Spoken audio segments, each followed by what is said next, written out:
찬송하며 하나님께만 영광 돌리는 교회 제목으로 하나님의 말씀 전하겠습니다. 여러분, 오늘 성도의 목적은 찬송입니다. 본문에 이 백성은 나를 위해 지었나니 찬송을 받기 위해 지었다 말씀했습니다. 언젠가 제가 그래서 제 아버지께 이렇게 물은 적이 있습니다. 아버지는 평생 목회하시며 가장 기뻤던 때는 언제였습니까? 그랬더니 뭐라고 말씀하시느냐? 자신이 전도사 시절 어린이 성가대를 지휘하셨을 때라는 것입니다. 그때가 그렇게 행복하더라는 것입니다. 그래서 목회할 때도 성가대를 집중적으로 지원해 주셨는데 그때 성가대가 크게 부흥했습니다.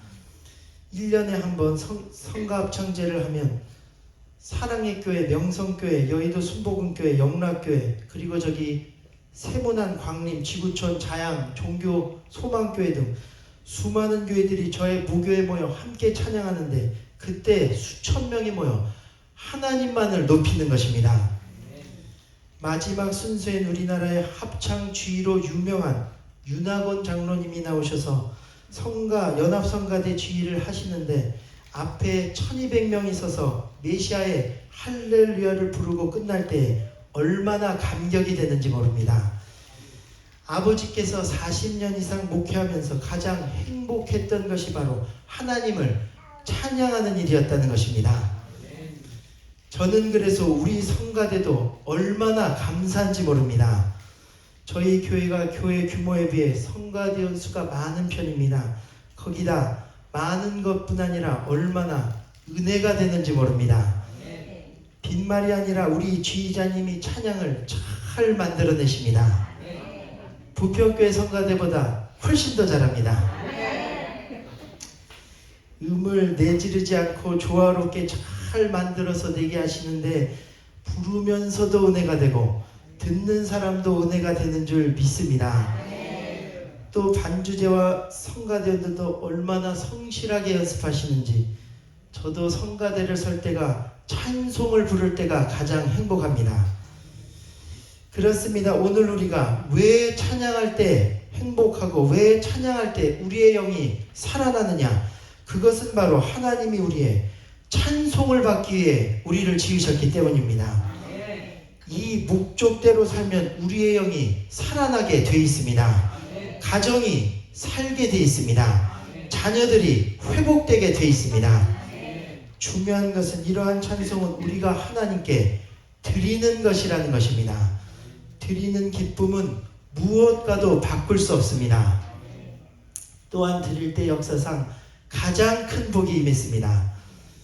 그래서 솔로몬은 예루살렘 성전을 봉헌할 때 소를 22,000마리를 드렸고 양을 12만 마리를 드렸습니다.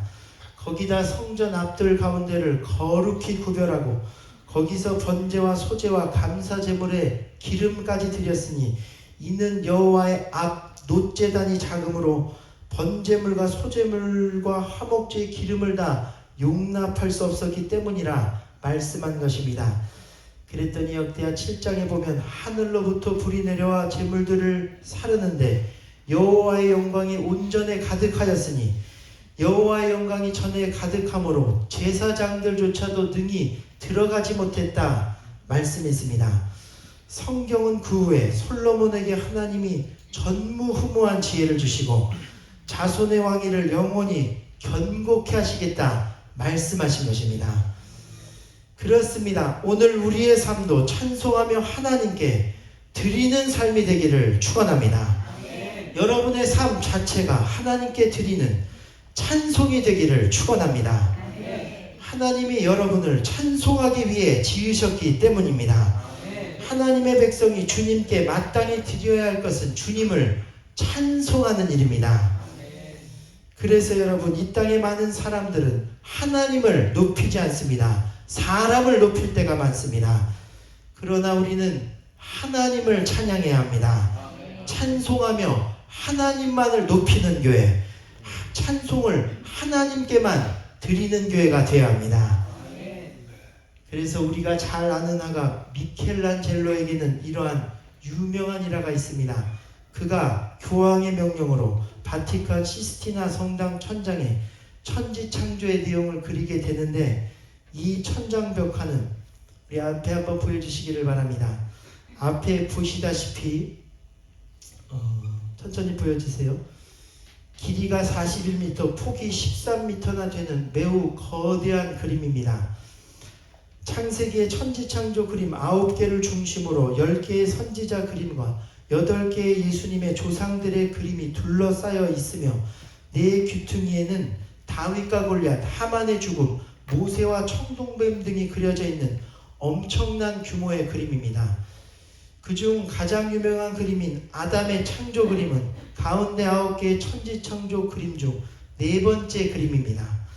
그 앞에는 빛과 어둠의 분리, 하늘과 땅의 분리, 물과 땅의 분리를 그린 그림까지 그려져 있습니다.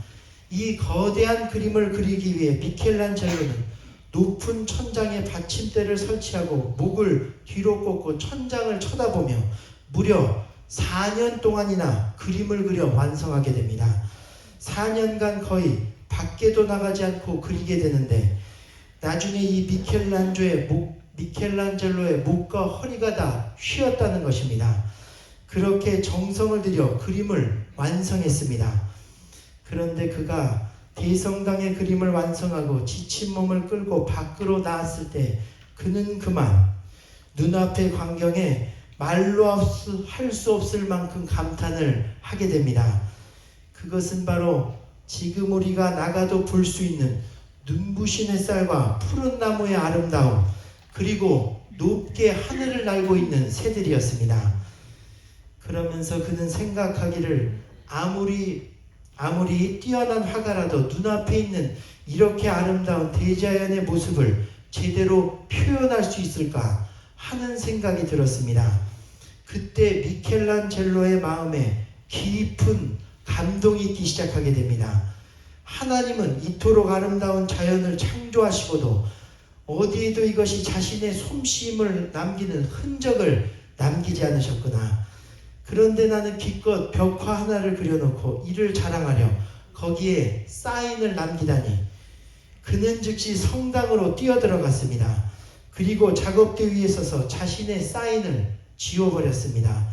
그 후로 그는 그의 작품에 돌아가신 예수님을 끌어안고 슬퍼하는 피에타상을 제외하고는 그 어떤 작품에도 평생 전혀 사인을 남기지 않았다고 합니다. 하나님만이 찬송 받으실 분임을 깨달았기 때문입니다.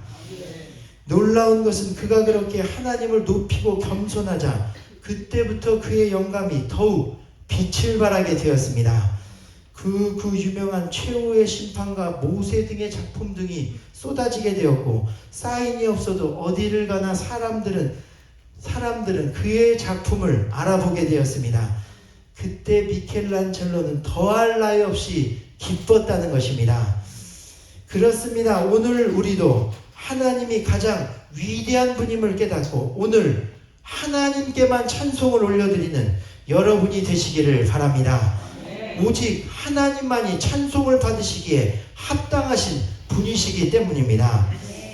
가장 중요한 것은 오늘 우리 가운데 이렇게 하나님을 찬송하며 하나님께만 영광 돌리려는 의지가 강해야 한다는 것입니다. 그래서 한번 이스라엘 백성들을 보십시오. 그들이 출애굽할 수 있었던 가장 큰 원인은 그들이 애굽에서 나와 하나님께 찬송과 경배하려는 의지를 강하게 가졌기 때문입니다. 우리 함께 출애굽기 3장 13절을 함께 읽겠습니다. 우리 다 같이요. 하나님이 이르시되 내가 그 백성을 애굽에서 인도하여 낸 후에 너희가 이 산에서 하나님을 섬기리니 이것이 내가 너를 보낸 증거니라. 그 다음 18절.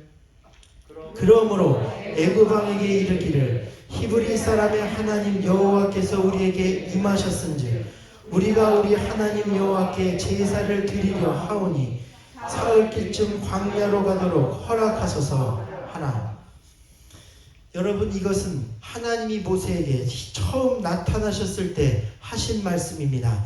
400년 노예에서 너희를 끄집어내는 이유가 하나님의 산과 성전에서 하나님을 찬송하고 예배하기 위함이라는 것입니다.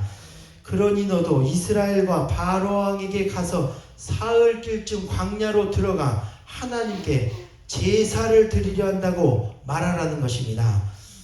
또 이 같은 구절은 출애굽기 매우 많은 곳에서 발견됩니다. 일부만 제가 읽어드리겠습니다. 우리 함께 보시죠. 출애굽기 4장 22절. 너는 바로에게 말하기를 여호와의 말씀에 이스라엘은 내 아들 내장자라. 내가 내게 이르기를 내 아들을 보내주어 나를 섬기게 하라. 또 출애굽기 7장 16절. 내 백성을 보내라. 그러면 그들이 광야에서 나를 섬길 것이니라.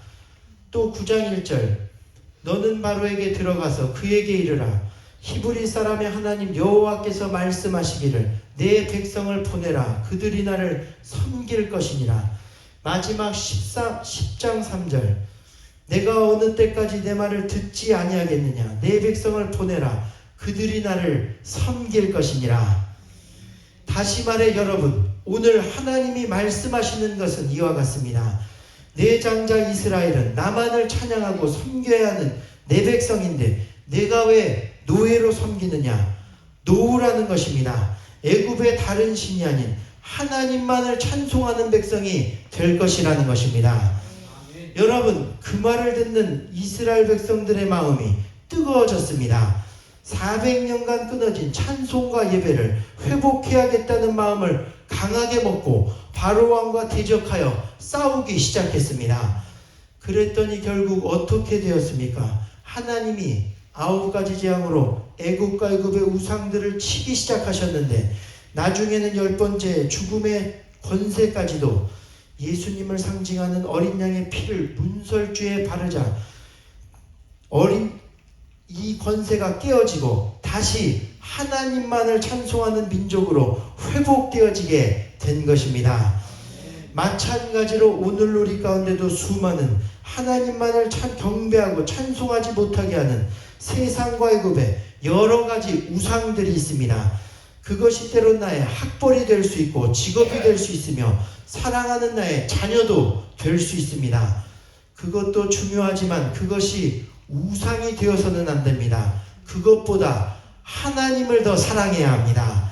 하나님을 더 높이고 하나님께만 영광 올려드리는 사랑하는 주의 자녀들이 되어야 합니다. 그러므로 이 시간 마음을 강하게 하나님을 찬양하는 마음을 강하게 하시게 되기를 바랍니다. 내 삶이 찬송이 되고 내 모든 것을 하나님께 영광 돌리는 데 사용하겠다는 마음을 강하게 하십시오. 그러면 세상과 죄의 노예에서 벗어나 여러분과 여러분의 자녀들이 존귀한 하나님의 자녀들로 거듭나게 될 것입니다. 우리를 창조하신 본래 목적대로 회복되고 하나님만이 높임을 받으시는 가운데 주님의 위대한 역사를 보게 되는 저와 여러분이 되게 될 줄 믿습니다. 우리 지금은 이를 위해 다시 한번 찬양하고 기도합니다. 다 같이 성도여 다 함께 부르시며 주님 이렇게 기도합니다. 오늘 우리를 지으신 본래 목적인 찬송을 하기 위해 우리가 이곳에 모였습니다. 주여 이 시간 우리의 모든 것으로 하나님께 찬송을 올려드리는 우리 교회가 되게 하여 주옵소서. 하나님만을 높이고 하나님께만 영광 올려드리는 교회와 성도가 되게 하여 주옵소서. 우리 함께 찬양하고 기도합니다. 우리 다 같이 힘차게 찬양합니다.